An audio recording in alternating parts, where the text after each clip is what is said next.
ఓం శాంతి. మనం బ్రాహ్మణులుగా మారినప్పటి నుండి మనందరిలో ఒకే ఒక్క ముఖ్య లక్ష్యం ఉంటుంది.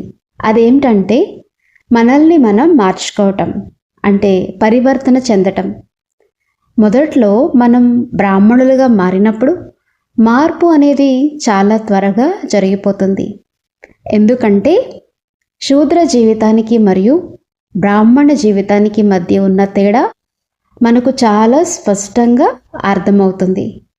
మనం ఉదయాన్నే నిద్రలేస్తాము, మన ఆహార అలవాట్లు శుద్ధంగా మారిపోతాయి, అమృత వేళ సమయం స్పష్టంగా కనిపిస్తుంది. ఇవన్నీ మనకు తెలుస్తాయి. కానీ కొంత సమయం గడిచిన తర్వాత కొన్ని సూక్ష్మమైన విషయాలు అర్థం కావు. ఆ సమయంలో నాపై కూడా ఒక రకమైన ఒత్తిడి అనిపించింది. అలా ఒత్తిడి అనిపించినప్పుడు నాకు ఒక ప్రశ్న ఎందుకు వస్తుంది అని నేను ఆలోచించేదాన్ని. ఆ సమయంలో నేను బాబా యొక్క ఒక మురళిని విన్నాను. అది బహుశా 69 నాటి మురళి అనుకుంటా. అందులో బాబా ఇలా చెప్పారు, మనం జ్ఞానంలోకి వచ్చినప్పుడు మొదట్లో వచ్చే మార్పుల యొక్క తేడా చాలా స్పష్టంగా కనిపిస్తుంది. కానీ నడుస్తూ నడుస్తూ సమయం గడిచే కొద్దీ లోపల జరగవలసిన కొన్ని సూక్ష్మమైన మార్పులపై మనం శ్రద్ధ పెట్టము. ఆ లోపలి మార్పు జరగనప్పుడు ఒక రకమైన ఒత్తిడి అనిపిస్తుంది. అందులో బాబా ముఖ్యంగా స్మృతి మరియు వృత్తి గురించి చెప్పారు. మనం మన వృత్తిని మార్చుకోవాలి. ఎందుకంటే మనం పదే పదే ఏది ఆలోచిస్తామో దాని నుండే మన వృత్తి తయారవుతుంది. మరి మన వృత్తి ఎలాంటిది అయి ఉండాలి? బాబా మనకి చెప్తూ ఉంటారు కదా, సోదరి అంటే సోదరుడి యొక్క దృష్టి, సోదరుడి యొక్క వృత్తి ఇతరుల్లోని గుణాలను మాత్రమే చూసే వృత్తి అయి ఉండాలని, అలాగే బుద్ధి ఇటు అటు భ్రమించకుండా ఏకాగ్ర వృత్తి అయి ఉండాలని ఈ వృత్తుల గురించి బాబా మనకు చెప్తారు. మనం చదువుకుంటాం, కానీ రోజంతటి దినచర్యలో పదే పదే ఆ పాత అలవాట్లు, మనసు యొక్క అలవాట్లు బయటకు వస్తుంటాయి. సరే, బయటి అలవాట్లు అంటే స్థూలమైన అలవాట్లు మనకు స్పష్టంగా అర్థమవుతాయి కాబట్టి అవి ఎలాగో వదిలిపోతాయి. కానీ సూక్ష్మంగా ఉండే ఈ మనసు యొక్క అలవాట్లు ఏవైతే ఉన్నాయో, మనసు పదే పదే మళ్ళీ అక్కడికే వెళ్ళిపోతుంది. కాబట్టి సూక్ష్మ రూపంలో ఉన్న మన మనసు యొక్క అలవాట్లను గుర్తించడం చాలా అవసరం కదా. ఎన్నో రకాల అలవాట్లు ఉన్నాయి. నా సొంత అనుభవం నుండి చెప్తాను. ఉదాహరణకు ఒక అలవాటు ఉంటుంది. మనం యోగంలో కూర్చున్నప్పుడు మనసు ఇటు అటు ఎటో వెళ్ళిపోతుంది. అంటే అది భ్రమించే అలవాటు అయిపోయింది. ఇదే అలవాటు నాకు భక్తిలో కూడా ఉండేది, ఇప్పుడు కూడా ఉంది. అలాంటప్పుడు మనకు యోగం యొక్క అనుభూతి లభించదు. యోగ అనుభూతి కలగనప్పుడు మన సంస్కారాలలో పరివర్తన కూడా జరగదు. ఆ తర్వాత పదే పదే చిరాకు రావటం, అసంతృప్తి కలగడం, లేక మనపై మనకే సంతోషం లేకపోవటం, ఇలాంటి ఫీలింగ్స్ వస్తూనే ఉంటాయి. ఒకసారి జరిగిన విషయం చెప్తాను. నేను జపాన్లో ఉన్నప్పుడు అక్కడ ఒక సోదరి ఉండేది. ఆమె చాలా బాగా సేవ చేసేది, ఉద్యోగం చేసేది, వంట కూడా చేసేది. కానీ చాలాసార్లు ఆమె ముఖంలో ఏదో ఒక రకమైన బాధ, భారము కనిపించేది. బ్రాహ్మణ జీవితంలో ఉండవలసిన ఆ సంతోషం ఆమె ముఖంలో కనిపించేదే కాదు. డబల్ లైట్ స్థితి లేక అతీంద్రియ సుఖం అంటారు కదా, బ్రాహ్మణ జీవితం అంటే అలా ఉండాలి. అయితే ఆ సమయంలో దాది జానకి గారు మా వద్దకు వచ్చారు. నేను దాదీని ఇలా అడిగాను, దాది, మనం బ్రాహ్మణులుగా మారిన తర్వాత కూడా ఎందుకు సంతోషం ఉండలేకపోతున్నాం? అంత సంతోషంగా ఎందుకు ఉండలేకపోతున్నాం? ఈ బాధ లేక భారం ఎందుకు వస్తుంది అని. దానికి దాది ఇలా చెప్పారు, ఎందుకంటే ఆత్మను ద్వాపరయుగం మరియు కలియుగంలో రావణుడు చాలా దెబ్బతీశాడు, అంటే బాధ పెట్టాడు. ఈ విషయాన్ని మనం అర్థం చేసుకోవాలి. బలహీనతలు, నెగటివ్ ఆత్మను ఎంతగానో అణిచివేశాయి. ఆత్మ దాని కింద పూర్తిగా నలిగిపోయింది. రావణుడు దాన్ని ఇంకా పూర్తిగా బాధ పెట్టడం మొదలుపెట్టాడు. అందువల్ల పదే పదే అవే పాత ఆలోచనలు వస్తూ ఉంటాయి. మళ్ళీ మనం ఆ పాత నెగిటివ్ అలవాట్లలో కూరుకుపోతాం. అందుకే ఆ బాధ లేక భారం అనేది వస్తుంది. మరియు రెండో విషయం చాలా మంచిది. అదేమిటంటే, నాపై మాయా లేక రావణుడి ప్రభావం ఉండడం వల్లే నేను ఇలా అణిచివేయబడ్డాను. దీని నుండి నేను బయటపడాలి అని మనం గ్రహించలేకపోతున్నాం. అంటే రియలైజ్ అవ్వడం లేదు. రావణుడు అంటే నెగిటివ్ సంస్కారాలు. మనలో ఎలాంటి నెగిటివ్ సంస్కారాలు ఉన్నాయి, ఎలాంటి పాత మొండి సంస్కారాలు ఉన్నాయి అనేది మనందరికీ తెలుసు. కానీ ఆ మొండి సంస్కారాలు పదే పదే వచ్చి మన సంతోషాన్ని మాయం చేసేస్తాయి. కాబట్టి దీని కొరకు నేను ఒక పద్ధతిని ఆలోచించాను, ఆచరించాను కూడా. అదేమిటంటే, మన పట్ల మనం దయాహృదయులుగా మారాలి, సానుకూలంగా పాజిటివ్గా ఉండాలి. ఎందుకంటే చాలాసార్లు మనకు తెలుసు ఇది నాలో ఉన్న ఒక మొండి సంస్కారం, ఇది అంత త్వరగా వదలడం లేదు అని. అయినప్పటికీ మన పట్ల మనం దయాహృదయులుగా ఉంటూ, మన పట్ల శుభ భావన ఉంచుకుంటూ, మన గురించి ఒక ఉన్నతమైన దృష్టిని ఏర్పరచుకోవాలి. మనం ఉదయాన్నే లేవగానే ఆ ఉన్నతమైన దృష్టిని కొద్దిగా మననం చేసుకోవాలి, పునరావృతం చేయాలి. అలా చేయడం వల్ల చాలా ప్రయోజనం ఉంటుందని నేను గమనించాను. ఎందుకంటే మనం ఏదైనా పాఠశాలకు వెళ్ళినప్పుడు అక్కడ ఏదో ఒక ఉద్దేశం లేక ప్రాప్తిని పొందే లక్ష్యం ఉంటుంది కదా. అలాగే బాబా కూడా చెప్తారు కదా, మనం ఈ పాఠశాలకు ఎందుకు వస్తాం? లేదంటే మనం భక్తిలోకి కూడా వెళ్ళేవాళ్ళం. కానీ మనం ఈ ఈశ్వరీయ పాఠశాలకు రావడానికి గల ముఖ్య లక్ష్యం ఏమిటంటే మార్పు. మిమ్మల్ని మీరు పరీక్షించుకోండి, పరిశీలించుకోండి, మీ హృదయాన్ని అడగండి, నిరంతరం మిమ్మల్ని మీరు తనిఖీ చేసుకుంటూ ఉండండి. తద్వారా మనం సరైన మార్గంలో ఉంటాము. కాబట్టి మొదటిగా మన యొక్క లక్ష్యం చాలా స్పష్టంగా ఉండాలి. బాబా ఎంతటి దయాహృదయుడు అంటే, నా పిల్లవాడు ఎలా అయినా నా నుండి ఆస్తిని తీసుకోవాలి అని ఆశిస్తారు. ఉదయాన్నే లేచి కూర్చుని నన్ను స్మరిస్తే చాలు, ఏదో ఒకటి లభిస్తుంది. ఇవ్వడానికే బాబా వచ్చారు. కానీ ఒకవేళ మనలో మొండి సంస్కారాలు ఉండి అవి ఆ ఆస్తిని తీసుకొనివ్వకపోతే ఆ సమయంలో మనకి దుఃఖం కలుగుతుందని నేను అర్థం చేసుకోగలను. కానీ ఈ దుఃఖం ఎందుకు కలుగుతుందంటే, ఆ సమయంలో మనం ఆ పాత సంస్కారాన్ని గుర్తించలేకపోతున్నాం. ఇది నా పాత సంస్కారం వచ్చింది, దీని నుండి నన్ను నేను రక్షించుకోవాలి అని మనం గ్రహించలేము. ఆ సమయంలో ఆ పాత సంస్కారం యొక్క ఫోర్స్ అంత ఎక్కువగా ఉంటుంది. ఉదాహరణకు, ఉదయాన్నే నిద్ర లేవాలి అనుకున్నప్పుడు మరో 2 నిమిషాలు ఆగిలేద్దాం అనే బద్ధకపు ఆలోచన వస్తుంది. మనం ఆ ఆలోచనను నమ్ముతాం.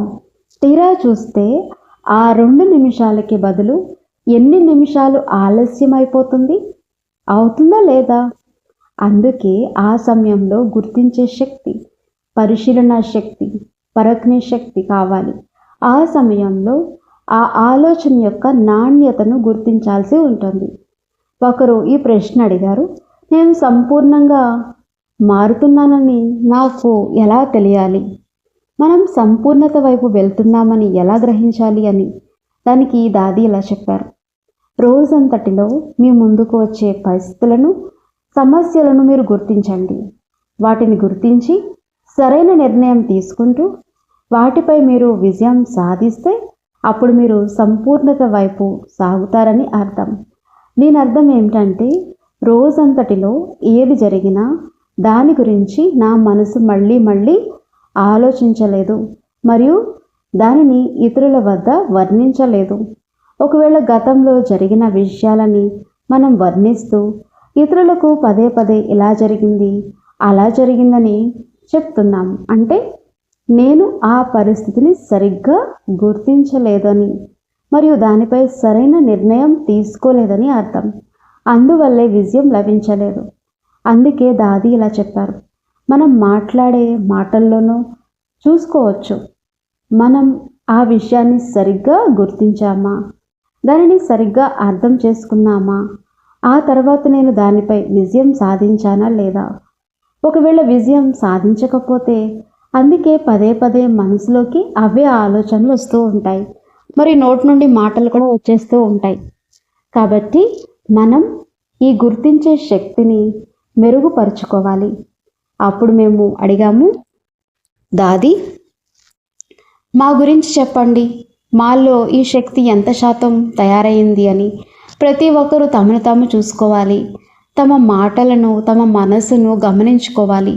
మనం ఏదైనా పరిస్థితిని మనసులో కానీ మాటల్లో కానీ పదే పదే రిపీట్ చేయడం లేదు కదా. మనలో గుర్తించే శక్తి ఎంత బాగా ఉంటే అంతటి విజయం లభిస్తుంది. అలాగే ఆ రోజు మేము మరొక విషయాన్ని కూడా స్పష్టం చేసుకోవాలని అనుకున్నాం. బాబా చెప్పారు కదా, ధర్మం మరియు రాజ్యం ఈ రెండిటిని బాబా స్థాపన చేస్తారని. ఈ విషయాన్ని మేము మధుబన్ క్లాసులో విన్నాం.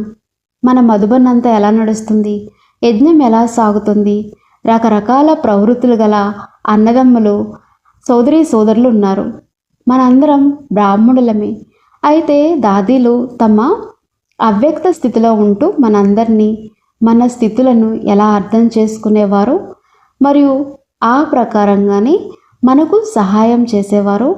లేక ఎవరి నోటి నుండైనా ఒకరి గురించి ఫిర్యాదు వస్తుంది అంటే ఆ ఫిర్యాదు చేసే సంస్కారం ఎవరిదవుతుంది? అవును, ఉదాహరణకు ఇంట్లో ఎవరైనా నౌకరు ఉంటే అతను పదే ఏం చేస్తుంటాడు? కంప్లైంట్ చేస్తూ ఉంటాడు. కాబట్టి ఈ ఫిర్యాదు చేసే సంస్కారం అనేది దాసదాసీల సంస్కారం.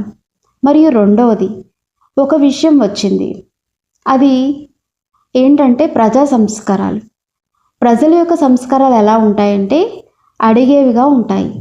మూడవది, అవ్యక్త స్థితిలో ఉండే రాజు యొక్క రాయల్ సంస్కారాలు అనేవి ఇచ్చేవిగా ఉంటాయి, అంటే దాతృత్వ సంస్కారాలు.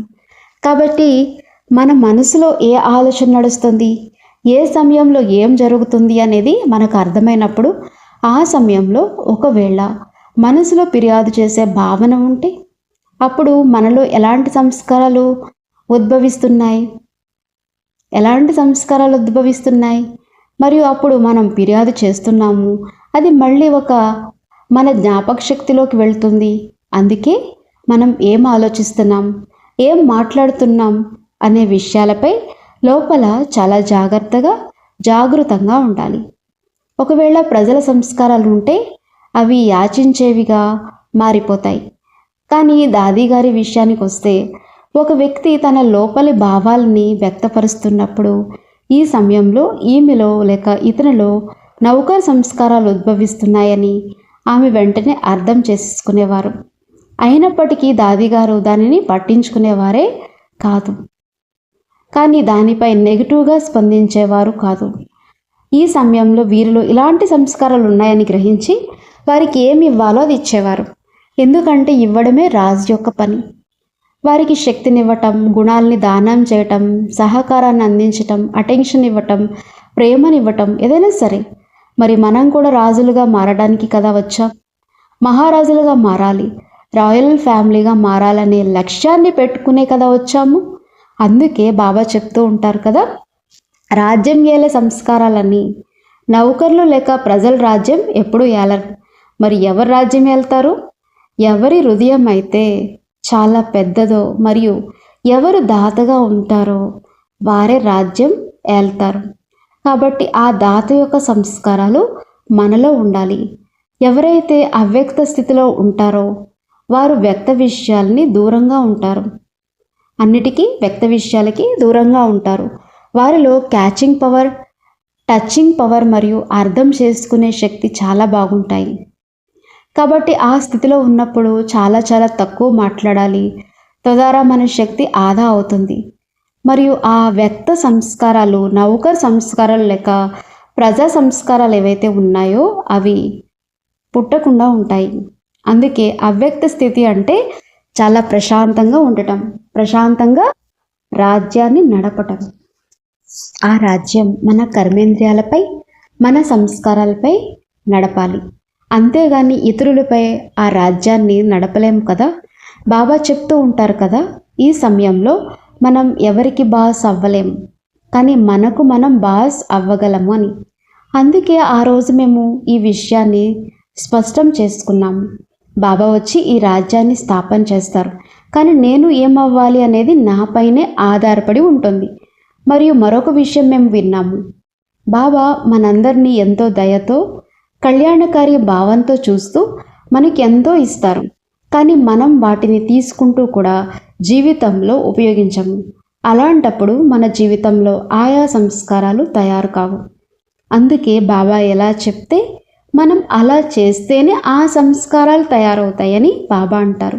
ఒకసారి దాది కూడా చెప్పారు, ఆమెలో ఉన్న ముఖ్యమైన ధారణ ఏమిటంటే మురళి నుండి బాబా ఇచ్చే నిర్దేశాలని క్యాచ్ చేయటం మరియు అదే సమయంలో వాటిని ధారణ చేయటం, అంటే తన జీవితంలోకి తీసుకురావటం. దీనివల్ల ఆ పరివర్తన అనేది వచ్చేసేది. కాబట్టి ఇది కూడా చాలా మంచి యుక్తి. మనం అటెన్షన్ పెట్టి ఆ విషయాన్ని అదే సమయంలో ఆచరణలో పెట్టేయాలి. ఒకసారి క్లాసులో విన్నాము, మనం ఆ పని చేయటానికి పూనుకున్న ఆ క్షణంలోనే బాబా మనకు శక్తినిస్తారు. మనం బాబా యొక్క టీచింగ్ ఏదైతే ఉందో ఆ శిక్షణని ఆచరిస్తున్నప్పుడు బాబా మనకు ఆ సమయానికి తగ్గ శక్తిని కూడా తోడుగా ఇస్తారు. మరియు దాంతోపాటు మరొక విషయం ఏంటంటే, మన సంస్కారాలని మార్చుకోవడానికి నేను చాలా కాలం క్రితం బాబా మురళి నుండి 3 పద్ధతుల్ని ఉపయోగించాను. బాబా చెప్పేవారు కదా, చెకింగ్ అండ్ చేంజ్. మీకందరికీ గుర్తే ఉండాలి, చెకింగ్ చేసుకోకుండా మార్పు అనేది సాధ్యం కాదు. ఇది బాబా చెప్పిన ఒక విధి. మనం మన లోపల చెక్ చేసుకోవాలి, ఆ తర్వాతే చేంజ్ చేసుకోవాలి. ఒకవేళ చెక్ చేసి చేంజ్ చేసుకోకపోతే దాని అర్థం మనం అజాగ్రత్తగా మారిపోయామని. అంటే ఏది అనిపిస్తే అది ఆలోచించటం, ఏది వస్తే అది మాట్లాడడం, ఏది తోస్తే అది చేయటం, మూడు ఎలా ఉంటే అలా నడుచుకోవటం. కానీ ఏం చెక్ చేసుకోవాలి? అది బాబా రోజు మురళిలో చెప్తూనే ఉంటారు. మీ హృదయాన్ని అడగండి, నేను ఎవరికైనా దుఃఖం ఇచ్చానా, ఇతరుల్లోని అవగుణాలని చూశానా, లేక ఇతరుల నుండి దుఃఖాన్ని తీసుకున్నానా? ఇవన్నీ లోతైనటువంటి డీప్ చెకింగ్స్. దీనికి తోడుగా మార్పు కూడా కావాలి. మరియు మరొక పద్ధతి ఉంది, దానిని మేము దాది గుల్జార్ గారి నుండి నేర్చుకున్నాము. దాది ఇలా చెప్పారు, ఒకవేళ మనం ఈ సంస్కారాన్ని ఈ వారం మారుస్తాం, ఆ తర్వాత వచ్చే వారం ఇంకొకటి అని అనుకుంటే అది ఎలా ఉంటుందంటే, మీరు కుళాయి కింద ఒక బకెట్ ఉంచి అందులో కంకర రాళ్ళు నింపి నీళ్లు వదిలినట్టు ఉంటుంది. ఆ రాళ్ళు మెల్లమెల్లగా కొట్టుకుపోతాయి, కానీ దానికి చాలా సమయం పడుతుంది. కానీ ఒకవేళ జ్ఞానసూర్యుడైన బాబా మన ముందే ఉన్నారు మరియు మనం సర్వశక్తివంతుడైన బాబా స్మృతిలో ఉంటే ఆయన శక్తి ద్వారా మన సంస్కారాలు మారిపోతాయి. అంటే మనం కొద్ది కొద్దిగా మార్చుకోవాల్సిన అవసరం ఉండదు. మనం ఎంతగా ఆ స్మృతి స్వరూపంలో ఉంటామో అంతగా ఆ పాత సంస్కారాలు మనపై దాడి చెయ్యవు. బాబా మనకు ఆ స్మృతి స్వరూపం గురించి రకరకాలుగా చెప్తుంటారు. మన స్వరూపం యొక్క స్మృతి, మాస్టర్ సర్వశక్తివాన్ యొక్క స్మృతి మరియు నిర్విఘ్న స్థితి యొక్క స్మృతి. మనం ఎప్పుడైతే ఇలాంటి స్మృతుల్లో ఉంటామో అప్పుడు మన మాటలు, మన వృత్తి, మన స్మృతి అన్నీ ఆ ప్రకారంగానే నడుస్తాయి. లేదంటే మార్పు అనేది చాలా నెమ్మదిగా జరుగుతుంది మరియు దానికి చాలా సమయం పడుతుంది. అందుకే స్మృతి అనేది చాలా శక్తివంతంగా ఉండాలి. మనందరిలోనూ 2 లేక 3 పాత మొండి సంస్కారాలు అయితే ఖచ్చితంగా ఉన్నాయి, అవునా? కాబట్టి మొదట మన మనస్సులో మనం అవేర్గా ఉండాలి, జాగృతంగా ఉండాలి. ఆ 1, 2, 3 పాత మొండి సంస్కారాలు ఏవి అని. ఎందుకంటే ద్వాపర యుగంలో మరియు కలియుగంలో ఆత్మ ఎక్కడి నుండి ఎక్కడికి పడిపోయింది? ద్వాపర యుగం నుండి మన జీవితంలోకి ప్రతికూలత వచ్చింది, వికారాలు వచ్చాయి, బలహీనతలు వచ్చాయి మరి కలియుగ అంతం నాటికి ఆత్మ ఏ వికారంలో ఎక్కువగా పడిపోయింది, మరియు అక్కడి నుండి ఆ ఆత్మను మళ్ళీ పైకి లేపాలి. అలా లేపాలంటే సమయం అయితే పడుతుంది. మరియు పదే పదే అవే లోపాలు లేక కొరతలకు సంబంధించిన ఆలోచనలు కూడా వస్తుంటాయి. ఒకసారి మేము జపాన్లో ఉన్నప్పుడు మా మధ్య ఈ యొక్క డిస్కషన్ జరిగింది. ఒక ఆత్మ ఇలా అన్నారు, నాలో మోహం అనే సంస్కారం అస్సలు బలంగా లేదు, కానీ ఇది లోపల విషయం కదా, సూక్ష్మంగా లాగేస్తుంది, పిల్లల వైపు, భర్త వైపు లేక ఎవరి వైపు అయినా సరే. కాబట్టి ఆత్మ అందులో ఎంతగా పడిపోయింది, అక్కడ నుండి దాన్ని పైకి లేపాలనేది అర్థం చేసుకోవాలి. అందుకే మేము ఇది గ్రహించాము. మనం ఒకరి నుండి ఒకరు ఎక్కువగా ఆశించకూడదు. ఆత్మ పడిపోయింది కాబట్టి దానిని పైకి లేపడానికి సమయం అయితే పడుతుంది అని అర్థం చేసుకోవాలి. జీవితంలో ఎన్నో ప్రయాణాలు ఉంటాయి కదా, ఏదో ఒక విషయాలు వస్తూనే ఉంటాయి, అవి మళ్ళీ మోహం వైపు లాగుతాయి. కానీ నేను ఇది గ్రహించాను, అవతలి వారి నుండి నేను ఎలాంటి అంచనాలు పెట్టుకోకూడదు. ఎందుకంటే బలహీనత రూపంలో ఇప్పుడు ఆ ఆత్మలో ఎంతటి లోతైన పతనం ఉందో అది అర్థమైంది.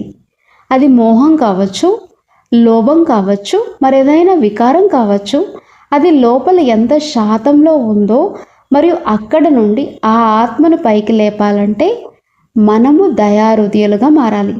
ఎలాంటి అంచనాలు పెట్టుకోకూడదు. అలాగే శుభ భావన ఉంచాలి. ఎందుకంటే మనకు అర్థం కానంత వరకు మాటల్లో వచ్చేస్తూ ఉంటుంది, ఈమెకు చాలా మోహం ఉంది, ఈ రకంగా ఈమె సమయం వృధా అయిపోయిందని మన నోటి నుండో మన స్వరం నుండో వచ్చేస్తుంది. కానీ ఎప్పుడైతే మనం ఆ ఆత్మ ఈ స్థాయి వరకు పడిపోయింది, ఇదే ఆత్మలోని బలహీనత, అంటే ఆ ఆత్మ పైకి లేవడానికి ప్రయత్నిస్తుంది, సమయం పడుతుంది అని అర్థం చేసుకుంటామో అప్పుడు నా శుభభావన మరియు నా దయా హృదయ భావన ఆ ఆత్మకు సూక్ష్మంగా సహాయం చేస్తుంది. మనం సూక్ష్మ రూపంలో ఎవరి నుండైనా అంచనాలు పెట్టుకుంటే ఆ అంచనాలు ఎప్పటికీ నెరవేరవు. మన యొక్క ఆపేక్షలు పెట్టుకున్నప్పుడు నిరాశ కూడా ఎదురవుతుంది.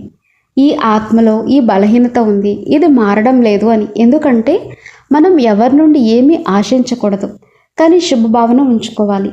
ఎందుకంటే నేను గమనించాను, మధువన్లో కూడా సంస్కారాల గురించి ఒక క్లాస్ విన్నాను. సంస్కారాలంటే గుప్త జ్ఞాపకాలు. అవి 63 జన్మల నుండి ఉన్నాయి మరియు చాలా గుప్తంగా ఉంటాయి.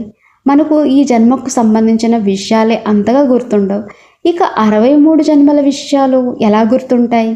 కాబట్టి అవి లోపలే చాలా గుప్తంగా ఉంటాయి. అవి ఎప్పుడు బయటకు వస్తాయో తెలియదు. అందుకే ఈ రోజుల్లో మనం సాయంత్రం 5 నుండి 7:30 వరకు చేసే ఈ మెడిటేషన్ సమయంలో ఒక చిన్న ప్రక్రియను ఆచరిస్తున్నాము. అదేమిటంటే మనం బాబా స్మృతిలో యథార్థంగా కూర్చుంటాం. కానీ ఆ స్మృతిని మనం అటెన్షన్లో ఉంచుకోవాలి. దాంతోపాటు మన మనసు అనే తెర ముందుకు వచ్చి ఆ గుప్త జ్ఞాపకాలు, అంటే లోపల అణిచివేయబడిన మన మెమరీస్, ఏ రకమైన సంస్కారమైనా సరే లోపల అణిచిపెట్టబడింది ఏదైనా సరే, అది ఒకవేళ మనసు అనే స్క్రీన్ ముందుకు వస్తే దానిని మీరు వదిలేయండి. లెట్స్ గో, అందులో చిక్కుకుపోవద్దు. అలాగే దానికి ప్రాధాన్యత లేక వినోదాన్ని ఇవ్వద్దు. ఇది ఎందుకు వచ్చింది, అప్పుడు ఏం జరిగింది అని దాని లోతుల్లో కూడా వెళ్ళకూడదు. ఆ సమయంలో కొన్ని గుప్త జ్ఞాపకాలు అలా వ్యక్తమవుతుంటాయి. అవి చాలా సూక్ష్మంగా ఉంటాయి, కానీ ఆ సమయంలో మనసులో ఆలోచనల రూపంలో వచ్చేస్తుంటాయి. మనం బాబా స్మృతిలో, బాబా తోడులో కూర్చుని ఉన్నప్పుడు అవి వస్తే రానివ్వండి, వాటిని వెళ్ళిపోనివ్వండి. వస్తే రానివ్వండి, కానీ వెళ్ళిపోనివ్వండి. ఆ సమయంలో మనం అలా జరిగింది కదా అని ఆలోచించకూడదు. లేదంటే ఆ పాత మెమరీ మనల్ని ఎటో తీసుకెళ్ళిపోతుంది. ద్వాపర మరియు కలియుగాల సుదీర్ఘ ప్రయాణంలో ఆత్మలు ఎంతో కొంత కిందకి పడిపోయి బలహీనపడ్డాయని మనం గ్రహించాలి. ఆ పాత బలహీనతలు లేక సంస్కారాల నుండి వారు బయటపడడానికి సమయం పడుతుంది. కాబట్టి మనం ఇతరుల పట్ల కోపగించుకోకుండా ఎంతో దయాహృదయంతో మరియు శుభభావనలతో ఉంటూ వారికి సూక్ష్మంగా సహాయపడాలి. మనం సాధారణంగా ఇతరుల పట్ల వారు మారిపోవాలని మనసులో సూక్ష్మంగా ఆశలు పెట్టుకుంటూ ఉంటాం. కానీ అలా అంచనాలు పెట్టుకున్నప్పుడు అవి నెరవేరకపోతే చివరికి మనకు నిరాశ ఎదురవుతుంది. అందుకే ఎవరిపైన ఎలాంటి ఎక్స్పెక్టేషన్స్ పెట్టుకోకుండా కేవలం వారి పట్ల శుభభావనను మాత్రమే కలిగి ఉండాలి. మధుబన్లో విన్న ఒక క్లాస్ గుర్తు చేసుకుంటూ నేను ఇప్పుడు మీకు ఒకటి చెప్పాను కదా, ఇవన్నీ కూడా మన జీవితంలో ఆచరించాల్సి ఉంటుంది. చాలా డీప్గా మనం ప్రతిదీ ఆలోచించి మనలో ఉన్నటువంటి నెగిటివిటీని, ఆ యొక్క సంస్కారాలని, కఠినమైనటువంటివన్నీ కూడా తీసేసేయాలి. మన మనసు పాత సంస్కారాల ప్రభావంలోకి లేక వాటి దాడిలోకి వచ్చినప్పుడు ఆ సమయంలో మనలో ఉన్నటువంటి సానుకూలత, మన యోగ్యతలు మరియు మన దైవీ గుణాలను మనం ఉపయోగించాలి. అలా మన శక్తుల్ని సమయానికి ఉపయోగించినప్పుడే పాత సంస్కారాల నుండి మనం సులభంగా బయటపడగలమని, మనం ఈజీగా ముందుకెళ్ళగలుగుతాం. మన జీవిత ప్రయాణంలో సంస్కారాల పట్ల ఈ విధంగా ప్రత్యేకమైన శ్రద్ధ పెట్టడం చాలా అవసరం. మార్పు అనేది కొద్ది కొద్దిగా నెమ్మదిగా జరిగినప్పటికీ నిరంతరం అలర్ట్గా ఉండటం, మనల్ని మనం చెక్ చేసుకోవటం మరియు బాబా స్మృతి స్వరూపంగా అవ్వటం చాలా ముఖ్యం. ఒకవేళ మనం ఈ 3 పద్ధతులను ఉపయోగించకపోతే మనలో ఏమవుతుంది? నిర్లక్ష్యం లేక బద్ధకం ప్రవేశిస్తుంది. అప్పుడు ఆ పాత బలహీన సంస్కారాలే మన జీవితాన్ని మరియు మన ఆలోచనలను నడిపించడం ప్రారంభిస్తాయి. అందుకే బాబా చెప్పినట్లుగా మన మనసులో సూక్ష్మ రూపంలో నిజమైన శివశక్తి స్థితిని జాగృతం చేసుకోవాలి. శివశక్తి స్థితి అంటే మరేమిటో కాదు, మనకు మన బలహీనతలు ఏంటో స్పష్టంగా తెలిసి ఉండాలి మరియు బలహీనమైన ఆలోచనలు మనపై దాడి చేయకుండా ఆపగలగాలి. ఆ జాగృత అవస్థనే శివశక్తి రూపం అంటారు. ఆ సమయంలో మన మనసులో ఒక అంతర్గత జాగృతి ఏర్పడాలి. ఈ అద్భుతమైన విషయాన్ని మనకు దాది ప్రకాశ్మణి గారు నేర్పించారు. గతంలో ఒకసారి బ్రహ్మబాబా గారు తమను కొన్ని రోజుల పాటు, అంటే దాదాపు 14 నుండి 15 రోజులు ఒక ప్రత్యేకమైన యోగ బట్టిలో ఉంచినట్లు దాది ప్రకాశ్మణి గారు గుర్తు చేసుకునేవారు. ఆ బట్టిలో ప్రతి ఒక్కరికి విడివిడిగా ఒక్కొక్క గదిని కేటాయించారు. ఆ రోజుల్లో వారంతా తమకు కేటాయించిన గదుల్లోనే కూర్చుని నిరంతరం యోగ తపస్సు చేసుకునేవారు. వారికి భోజనం అందించే వ్యక్తి కేవలం గది బయట ఆహారం పెట్టి వెళ్ళిపోయేవాడు. వీరు ఆ భోజనాన్ని లోపలికి తీసుకుని తింటూ రోజంతా కేవలం ఈశ్వర్య చదువు మరియు ఆత్మ పరిశీలన చేసుకునేవారని ఇలా ప్రకాశ్మణి దాది వివరించారు. ఆ 14 రోజుల యోగ బట్టిలో ఉన్నప్పుడు బయట పెట్టిన భోజనంలో ఒకవేళ ఉప్పు తక్కువైనా, కారం ఎక్కువైనా, అసలు ఏమీ లేకపోయినా ఇది ఎలాంటి భోజనం అని వారు అస్సలు ప్రశ్నించేవారే కాదు. లభించిన భోజనాన్ని అలాగే స్వీకరిస్తూ ఆ సమయంలో తమ మనసులో ఎలాంటి భావనలు కలుగుతున్నాయో గమనించేవారు. ఆహారం తినేటప్పుడు మనసులో కలిగే సూక్ష్మమైన అలవాట్లు, ఆలోచనలు, ఎలాంటి ఫీలింగ్స్ వస్తున్నాయో వారు పట్టుకునేవారు. వాటి ద్వారా మన జీవిత ప్రయాణంలో మనం ప్రస్తుతం ఏ స్థితిలో ఉన్నాం అనేది వారికి అర్థమయ్యేది. ఆహారమే కాకుండా రోజంతా ఏ విషయం ఎదురైనా ఆ 14 రోజుల బట్టీలో వారు కేవలం తమ అంతర్గతాన్ని మాత్రమే నిశితంగా పరిశీలించుకునేవారు. ఇంకా మన లోపల రియాక్షన్, తిరస్కరించటం, ఎదురు తిరగడం, విమర్శించడం చేసే సంస్కారాలు ఉన్నాయా, నాకు ఈ ఆహారం నచ్చలేదు అనే లాంటి ఆలోచనలు ఏవైనా మనసులో నడుస్తున్నాయా అని వారు తమ అంతర్గత భావాలపైనే పూర్తి శ్రద్ధ పెట్టేవారని, ఇలా ప్రతిదీ కూడా చెక్ చేసుకునేవారు అని దాది చెప్పారు. దాది ప్రకాశ్మణి గారు ఆ 14 రోజుల పాటు కఠినమైన తపస్సు చేశారు. ఆ సమయంలో ప్రతి ఒక్కరికి విడివిడి గదులు ఉండడం వల్ల వారు ఎవరితోనూ మాట్లాడలేకపోయేవారు. భోజనం సరిగ్గా లేదు, ఉప్పు తక్కువైందని ఎవరికి చెప్పే అవకాశం కూడా ఉండేదే కాదు. ఎలాంటి ఆహారం లభిస్తే దాన్ని తింటూ ఆ సమయంలో మనసులో ఎలాంటి అంతర్ధనం లేక సంఘర్షణ నడుస్తుందో గమనించేవారు. భోజనం నచ్చకపోతే వదిలేద్దామా అనే ఎలాంటి ఆలోచనలు వస్తున్నాయా అని పరిశీలించుకునేవారు. దీనివల్ల మన ఆధ్యాత్మిక ప్రయాణం ప్రస్తుతం ఎక్కడి వరకు వచ్చిందనేది స్పష్టంగా తెలుస్తుంది. ఈ ఆత్మ పరిశీలన ద్వారా వారి జీవితంలో ఇంకా ఏమేమి పాత విషయాలు, పాత సంస్కారాలు సూక్ష్మ రూపంలో లోపల దాగి ఉన్నాయో వారికి అర్థమైపోయేది. అదేవిధంగా ఇప్పుడు మనం కూడా భోజనం చేసేటప్పుడు లేక ఏదైనా పని చేసేటప్పుడు మనల్ని మనం చెక్ చేసుకోవాలి. ప్రస్తుతం మనం ఆ విధంగా 14 రోజులు ఒకే గదిలో కూర్చోకపోయినప్పటికీ మన అంతర్గతాన్ని గమనించుకుంటూ ఉండాలి. దాది ఎప్పుడు మాతో అంటూ ఉండేవారు, మా జీవితంలో మేము చేసిన అత్యంత అద్భుతమైన గొప్ప బట్టి అదే.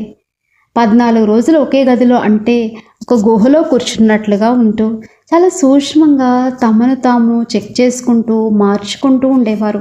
ఆ రోజుల్లో ఇప్పటిలాగా సేవలు అంతగా లేకపోవడం వల్ల వారికి ఒక గదిలో కూర్చుని అంత సమయం గడిపే అవకాశం లభించేదని అలా చెప్పేవారు. ఆ 14 రోజుల బట్టీలో ఒకరితో ఒకరు మాట్లాడుకోవడానికి కానీ ఎలాంటి వస్తువులు మార్చుకోవడానికి కానీ వీలుండేదే కాదు. కమ్యూనికేట్ చేయడానికి అసలు అనుమతి ఉండేదే కాదు. అక్కడ కేవలం మీరు బాబా మీ సంస్కారాలు మాత్రమే ఉంటారు. లోపల ఏమేమి ఆలోచనలు నడుస్తున్నాయో వాటన్నిటినీ మీరే డీల్ చేసుకోవాలి. జీవితంలో ఏదో ఒక రోజు మన బలహీనతల్ని మనం ఖచ్చితంగా ఎదుర్కోవాల్సిందే. ఏ బలహీనతను కూడా మనం నిర్లక్ష్యం చెయ్యలేము. ఏదో ఒక రోజు దాన్ని ఫేస్ చేయక తప్పదు. మోహిని దీది ఒకసారి ఒక మంచి మాట చెప్పారు. మన జీవితంలో ఏదైనా ఒక పరీక్ష మళ్ళీ వస్తుంది అంటే దాని అర్థం మనం ఆ పరీక్షలో ఇంకా పాస్ అవ్వలేదు అని. అందుకే అది పదే మన ముందుకు వస్తుంది. కాబట్టి ఇంకా మన లోపల ఏమేమి పాత సంస్కారాలు దాగి ఉన్నాయో మనల్ని మనం లోపలికి తొంగి చూసుకోవాలి. వాటిని ఒకరోజు ఖచ్చితంగా ఎదుర్కోవాలి, డీల్ చేయాలి. మొదటగా నా లోపల ఈ బలహీనత ఉంది అని గుర్తించాలి. అలాగని ధైర్యం కోల్పోకూడదు. బాబా చెప్పినట్లుగా మాస్టర్ సర్వశక్తివాన్ స్థితిలో స్థిరపడి ఆ బలహీనతలను సాకార రూపంలో ముందుకు తెచ్చి రియలైజ్ అవ్వాలి. మనస్ఫూర్తిగా అనుభవపూర్వకంగా గ్రహించాలి అని ఇలా మోహిని దీది వివరించారు. మన బలహీనతలు మనం ఎంతగా అనుభవపూర్వకంగా గ్రహిస్తామో అంతగా వాటి నుండి విముక్తి పొందుతాం. ఆ రోజు దాది క్లాసులో కూడా ఇదే విషయాన్ని ఎంతో చక్కగా వివరించారు. సాధారణంగా ఒక వ్యక్తికి తన తప్పు ఏంటో రియలైజ్ అవ్వదు. పైగా తాను మారాలని కూడా అనుకోడు. ఎప్పుడైతే ఆ ఆత్మకు స్వయం గ్రహింపు రాదో, అది మారాలని ఆశించదో, అప్పుడు మనం కూడా ఏమీ చేయలేం. కానీ ఎప్పుడైతే ఒక ఆత్మ తన బలహీనతలను స్వయంగా గ్రహించి రియలైజ్ అయ్యి ప్రారంభిస్తుందో అప్పుడే తనను తాను ఆ పాత బంధనాల నుండి విడిపించుకోగలదు. మనం ఆ తప్పుల్ని గుర్తించినంతకాలం దాని నుండి బయటపడలేము. మా అమ్మ కూడా ఒకసారి చెప్పారు, జీవితంలో తప్పును మనస్ఫూర్తిగా గ్రహించడం అనేది చాలా అవసరమని. ఆ బలహీనత మన ముందుకు వచ్చినప్పుడు దాన్ని మనం స్పష్టంగా గ్రహించగలగాలి. మనం బాబా స్మృతిలో కూర్చున్నప్పుడు మన లోపల ఏముందో మనకు స్పష్టంగా తెలుస్తుంది. దాన్ని మనం గుర్తించి మార్చుకోవాలి. అయితే మొదట్లో మన ముందుకు ఏదైనా ఒక కఠినమైన సంస్కారం వచ్చినప్పుడు మనం దాన్ని మార్చుకోవడానికి ఇష్టపడం. నేను మార్చుకోను అనే ఈ ఆలోచన వెనక సూక్ష్మమైన అహంకారం దాగి ఉంటుంది. కానీ ఎప్పుడైతే ఆత్మలో నిజమైనటువంటి రియలైజేషన్ వస్తుందో ఆ సమయంలో అక్కడ అహంకారం ఉండదు. అప్పుడు మన బలహీనతలను మనం మనస్ఫూర్తిగా అనుభవించగలమని ఇలా చెప్పారు. మన లోపల చాలా రకాల ప్రతికూల శక్తులు ఉంటాయి. సంస్కారాలు అనేవి కూడా ఒక రకమైన శక్తులే. అవి సానుకూలంగా అయినా ఉండవచ్చు, లేక ప్రతికూలంగా అయినా ఉండవచ్చు. మన ఆత్మ ఈ సృష్టి చక్రాన్ని చుట్టి వచ్చే ప్రయాణంలో ఎన్నో రకాల అనుభవాలని మూటగట్టుకుంటుంది. కాబట్టి ఈ సుదీర్ఘ ప్రయాణంలో ఆత్మ వేలాది లక్షలాది మంది మనుషులతో కలిసి జీవించింది. అందువల్ల ఆత్మ లోపల ఎన్నెన్నో రకరకాల అనుభవాలు, పాత సంస్కారాలు దాగి ఉన్నాయి. ముఖ్యంగా బ్రాహ్మణులమైన మనకు బాబా ఈ సంస్కారాల గురించిన రహస్యాన్ని, జ్ఞానాన్ని ప్రసాదించడం మన అదృష్టం. ఈ ప్రపంచంలో ఏ ఇతర ధర్మంలో చూసినా కూడా సంస్కారాల గురించి ఇంత లోతైన జ్ఞానాన్ని ఎవరు ఇవ్వలేదు. అసలు దీని గురించి ఎవరు చెప్పనే లేదు. ఇది కేవలం బాబా యొక్క అపారమైన దయా దాక్షిణ్యాలు మరియు ఆయన కరుణా కటాక్షం వల్లనే మనకు సాధ్యమైంది. ఆత్మను శ్రేష్టంగా మార్చడం కోసమే ఈ ఈశ్వరీయ జ్ఞానాన్ని బాబా మనకు ఇంత సహజమైన రీతిలో వివరించారు. బాబా మనకు సంస్కారాల జ్ఞానాన్ని అందించడమే కాకుండా బ్రాహ్మణ జీవితానికి సంబంధించిన శ్రేష్టమైన సంస్కారాలు ఏవో తెలుపుతూ మనకు నిరంతరం మార్గదర్శకత్వంగా చేస్తున్నారు. సదా సంతృప్తిగా, సంతుష్టంగా ఉండటం, డబల్ లైట్గా జీవించటం, ఎల్లప్పుడూ సంతోషంగా ఉండటం, విశ్వ కళ్యాణకారిగా మరియు దయాహృదయుడిగా మారటం, ఇవన్నీ బాబా యొక్క సంస్కారాలు. బాబాకు ఉన్న ఆ శ్రేష్టమైన సంస్కారాలనే మన సంస్కారాలుగా మార్చుకోవాలి. ఎప్పుడైతే మనం బాబాను మన ఎదురుగా ఉంచుకుని ఆయన చూపిన మార్గంలో నడుస్తూ బాబా చెప్పిన గుణాలను మన జీవితంలో అలవర్చుకుంటామో అప్పుడు మనకు ప్రతి కార్యంలోనూ ఖచ్చితంగా సఫలత అనేది లభిస్తూనే ఉంటుంది. ఓం శాంతి.